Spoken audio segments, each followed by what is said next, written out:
Okay, so we're going to start out today getting ready for multi-digit computation, which just means we're going to do lots of math, add, subtract, multiply, and divide with larger numbers, including numbers that have decimals. So first up, we're going to add and subtract. And so we're going to start out with the PowerPoint printout that I have given you. And so we're going to learn about fluently adding and subtracting decimals using the standard algorithm. So this is where you're used to stacking the numbers, just adding or subtracting, borrowing if you need to and subtracting, carrying if you need to when you are multiplying. And so our learning goals is to be able to solve addition and subtraction problems with decimals. And so right away, we're going to be able to be at that level 3. Okay. Now, we're going to start out with just a little bit of a place value review. Now, I have this is a PowerPoint slide on your printout. I also have larger ones if you would like. So I kind of just want to take a look at this so you can see right here we have the decimal. Okay, so the decimal is very important when you're adding and subtracting decimals because I like to think about money. So if I have $350, okay, I don't have any change, so I have nothing to the right of the decimal over here in pink. Okay, that's where your cents would be, like 25 cents or whatever. So when I'm adding or subtracting these kinds of numbers, I have to make sure that I line up the decimal, because if I wanted to add $150 to this, okay, and I put it like this, that's really $15 because remember, the decimal is right here. Okay, so if I want that to be $150, then I have to put the one in the hundreds, the 50 in the tens, and the 0 in the ones. Okay, now let's think about if I'm adding something that has decimals. Let's say I have $37.51. Okay, well, let's subtract this time $8. Just going to do $8. Well, does the 8 go here? Does it go here? Does it go here? You have to know where it goes. So if I said $8 or the number 8, I have to understand that in a whole number, the decimal is right here. And then you might be asking yourself, well, what happens to these empty spaces? Well, we'll learn that vocabulary here on the next slide, but we use what's called trailing zeros. We can fill in those place values, and then I'm ready to add or subtract because now I have numbers stacked up with each other. Okay, so just take a moment and kind of look at this. Here's the decimal, right? So we have ones, tens, hundreds, thousands, 10,000s, 100,000s, millions, 10 millions, 100 millions. Then when we go to the other way, that's when we get our less than 1. Okay, so over here is greater than 1. Over here is then less than 1. That's where we would have fractions. We have tenths, hundredths, thousandths, 10,000ths, 100,000ths, and millionths. We don't really get down there very often in math class. You might see some of that in science later on. Okay, here we go. Now, really, when we're adding this, we're going to go right to a level 3.0 because we just need to look at a work example and go for it. Okay. Now, what I will say is that a lot of times they'll write it this way to make sure that you know how to line it up this way. And what they're saying is it might help you if you estimate. Okay, so 3.421 is close to 3, 9.5 is close to 10, 12.85 is close to 13. So we know the answer should really be somewhere around 26. Okay, that can help us see, did I line up decimals right? Did I do it correctly? Now, I want you guys to take notice here, and I'm going to see if I can make this a little bigger because look how they lined up the decimal. Okay, now that means that my 3.421, that has 3 numbers over here. Well, 9.5 only has 1. So that's where we fill in with the zeros. 12.85 needs 1 more 0. So then we would just add straight down, borrowing where we need to, and then that decimal comes straight down. It all lines up perfectly. Okay, so if you compare that to what you estimated, we can see that we're really, really close. So here we go. Liho says that he can write 9.5 as 9.500 to help calculate this sum. Um, that doesn't change the value of the number, right? And he needs to do that. Why? Well, he needs to, so that we can add in a zero. Add in a zero. I wonder if there's supposed to be a 1 there. I think there's a typo. We're not going to worry about it. What I do want you to take note is how I lined up the decimals as I was writing the numbers. Okay, we need to have clear columns here, very clear columns. Okay, so that you're adding the $1 bills to the $1 bills. You're adding the $10 bills to the $10 bills. You're adding the pennies to the pennies, the dimes to the dimes. Okay. We're going to skip that. Let's go over here. And it says using the standard algorithm. Okay. So this is great kind of just to peek at so that we can see here's the estimate. Okay. And we have two different problems they're looking at. And what I like about this is it's reminding you to borrow and it's reminding you how to do that. Okay.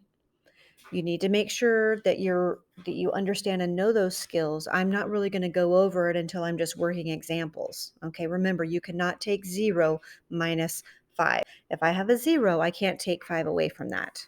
Okay, so you have to be really careful. Okay, now here's kind of the same thing. What I'm going to do is I'm going to write one of these problems over here and I want to just walk through it. It's one thing to see it here in print. It's another thing to actually work the problem. Okay. So as you can see here, what they've done is put some zeros in there because we need to have numbers in here to match up and have the same amount of digits in each problem. And then I'm going to go ahead and switch colors here so you can see. I'm thinking about 6 taken away from 0. Well, I just said I can't do that. So I go look over here to borrow, and I see that there's another 0. So I can't borrow from the 0. So I have to come all the way over here and borrow from the 4, making it a 3. That makes this a 10. So then I'm going to borrow and make it a 9 and make this a 10. 10 take away 6 is 4. 9 take away 3 is 6. 3 minus 9. I can't do that either, so I have to come over here and borrow. 13 minus 9 is 4. Remember, I just bring that decimal straight down and put it right in the number and then keep going. 1 minus 8. I can't do that either. I have to borrow again. 11 take away 8. 3. And then I have 1 take away nothing. There's a 1. So that is how we get the number. Make sure that when you're writing this down, you're going to line up your numbers. Now, that's the end of this PowerPoint, but I want to go and have you open up your math book to where it says decimal addition. It looks like this. Pause the video while you find it. What I want to point out here is that we put some of these in grids format so that you can use them to keep your numbers, keep your number lined up. So when I have 5.67, I'm just going to kind of write it here, 5, put my decimal, 6, 7. Now take a look at where the decimal is in the next number. Okay, so I'm going to go ahead and put it there because I know I want it to be lined up with my first one. Well, the only number I have to the right of it is a 5. To the left of it, I have 48. So do you see how the boxes help you line it up? Okay, trailing 0. Oh, I forgot all about showing you where it talks about the trailing 0. It was over here in fine print. Okay, so what I would do right now is pause that, go to your glossary, go to the T page and write about trailing 0. It's a 0 that you can use with decimals or any numbers. Okay, that will not affect the value of that number, but it will help you complete the math. Okay, so go ahead and take a moment to do that. I'm going to go back here and do my addition. We've got everything we need now. So 7 plus 0 is 7. 6 plus 5 is 11. I carry the 1. 5 plus 1 is 6. Plus 8 is 14. 1 plus 4 is 5. Now, don't forget, bring down your decimal. It doesn't move. It just stays right there. Stays right there. Okay? Let's try another one. 8, 12 and 9 tenths, 3 and 472 thousandths. So I see the most numbers behind the decimal I have is 3. So I'm going to start and put my decimal right there. Now, where does the 8 go when it comes to respect to the decimal? Remember, when we have a whole number, it's always to the right. 12 and 9 tenths, we can see where it is, so we just want to line up our numbers. 3 and 472 thousandths fills up that. Now, I see lots of places I'm going to have to put a trailing 0. Let's count how many trailing zeros we need. 1, 2, 3, 4, 5. We used 5 trailing zeros. Okay, let's start adding. 0, 0 plus 2, 0, 0 plus 7, 0 plus 9 plus 4. That's 13. Going to carry that 1. 1 plus 8 is 9. Plus 2 is 11. Plus 3 is 14. Carry the 1. 1 plus 1 is 2. Now, where do I put that decimal? Remember, bring it straight down.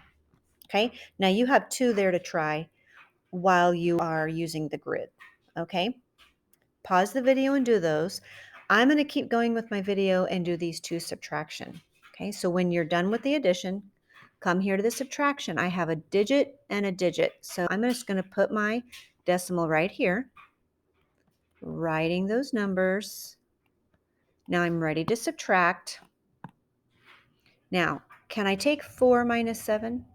Nope, I got to borrow. That becomes a 3. This becomes a 14. 14 take away 7 is 7.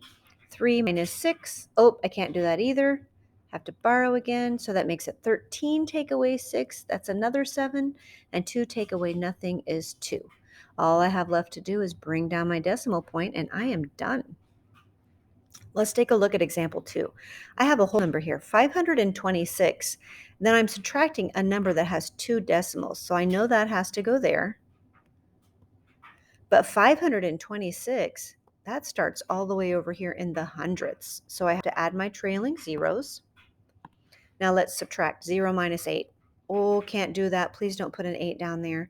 Can't borrow from this 0, so I'm going to have to go all the way over here to the 6. Make it a 5. That makes that a 10. Going to borrow, make it a 9. So now I have 10 here. Minus 8 is 2. 9 minus 0 is 9. 5 minus 7 isn't 2, friends. Okay? Don't do 7 minus 5. You have to go in the right order. So we have to borrow. 15 minus 7 is 8. 1 minus nothing is 1. And 5 minus nothing is 1. Don't forget, bring that decimal straight down. Now here's 2 that are very similar to try for yourself. Good luck, and when you get those done, please let me check. I'm going to check your glossary. Don't forget to add trailing 0. And I have more practice for you to do when you are done with that. Good luck.